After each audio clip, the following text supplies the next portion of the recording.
Welcome back, guys. We're going to continue talking today about World War II, and we're going to talk about what impact this had on Americans in the war that were not soldiers. Just kind of, we call it on the home front. So we're going to talk about World War II on the home front. And so we're going to start on this first slide talking about mobilizing for war. Now, mobilizing means getting ourselves moving or getting ourselves together. And in this, as we begin to mobilize for war after Pearl Harbor on December 7, 1941, it's a huge task. And as you know from the last lesson, and we begin producing, we turn Ford's car factory into an airplane factory, and the entire United States gets behind this. But the Germans didn't think that we could actually produce. They thought that we were soft.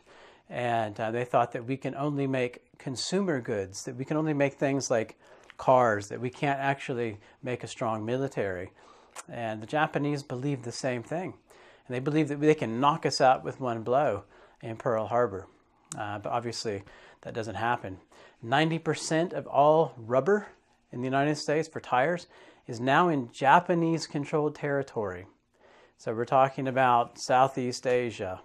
It's all now controlled by the Japanese, and so and other places in the Pacific. So how do we actually go about building a culture in the United States to win this war? Because we can't import things from South America because there's a shipping shortage. There's a ship shortage. We don't have enough ships. There's also a rubber shortage. So looking at the next slide, we can see that the impact on the economy of rising income and fewer goods. What is the impact? Because remember, we're at the end of a Great Depression, and as more people go to work, we have more people that have money, and the income goes up, but they have less things, which means that the prices of things go up, and it's called inflation. And so by the end of 1942, inflation was going up way too fast. And so the government freezed prices, and this, in other words, the companies cannot raise their prices too high, and they begin what's called rationing, meaning you have to get a coupon book, and you only have to buy things with coupons, and the government gives you the coupon book. And if we look at this next slide, we can see the things that were rationed.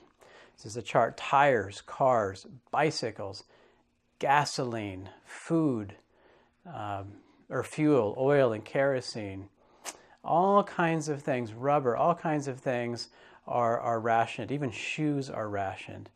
Even when you cook bacon or cook meat in a pan, you take that oil that's left over, the grease that's left over in the bottom of the pan, and you can take that and give it to the government, and the government can use that to help grease guns or other parts of military equipment.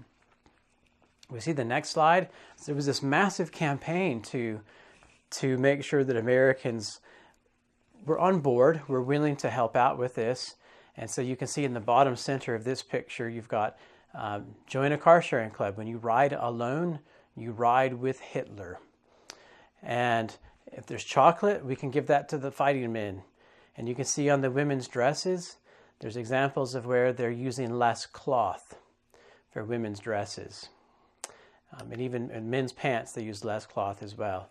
And look at the next slide. We say, use leftovers.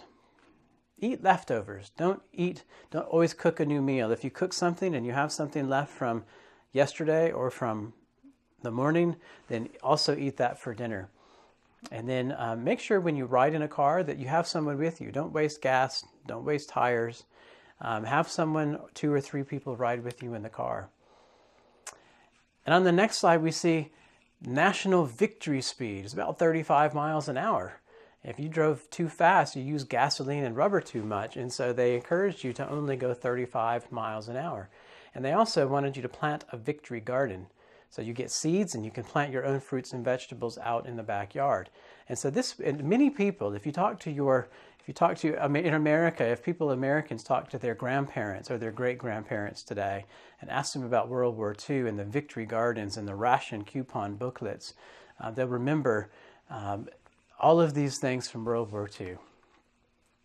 On the next slide, we can see this war rationing booklet, and then there's a poster here of a housewife with food in her hands, and it says, "Of course I can. Of course I can cook my own food. Of course I can grow my own food. Of course I can ration. Of course I can can."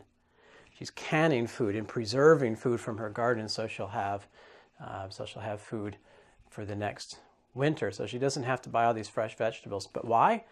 Because we need to send these overseas to the soldiers. So on the next slide, we can see some text and no pictures, but we see at the top 5 tires permitted per household during the war, and extra tires must be surrendered. In other words, you have 4 for your car and then 1 for a spare tire. You couldn't have extras. Scrap metal, if you had little pieces of metal or scrap cars laying around, you had to give that to the government. If you have an old shovel, that'll make hand grenades. If you have frying grease from cooking, you can save that and either reuse it or give it to the government. Raincoats, shoes, swimming caps, old tires, all of these are surrendered for military use. 50%, half of every tank, submarine, ship, and airplane is made from scrap metal, like things that you find out in the garage or in the yard. And steel from junkyards and old toasters and farm equipment, old bridges, all of this was surrendered to the State Salvage Commission. And so it really, in the end, the quality of this steel wasn't very good, but a lot of it was used to make war munitions during World War II. In the next slide, we see that by 1945, the United States became the world's largest weapons manufacturer. 300,000 military aircraft, 86,000 tanks, 2.6 million machine guns, 6 million tons of bombs, 5,000 cargo ships, and 86,000 warships. That's a lot. Or boats. That's a lot of mobilization for the war. And looking at the next slide, the United States spent $250 million per day to defeat Germany and Japan in World War II. And 33% of the United States workforce was focused on the war effort. This is massive. This World War II effort is absolutely massive. And it also raised the ability for workers to buy things. So it's called purchasing power. Now they have more money, and so now they can buy more things. On the next slide, we're going to see in the next couple of slides, we can see what's called WASP, Women's Air Force Service Pilots. They didn't fight in battles, but what they did is they took airplanes from the factory and they flew them to the Army airfield. And so they were ferry pilots. And there was more than 1,000 women pilots. And if you look at the next slide, you can see those women pilots. There was also WAC, Women's Army Corps, and WAVES for the Navy.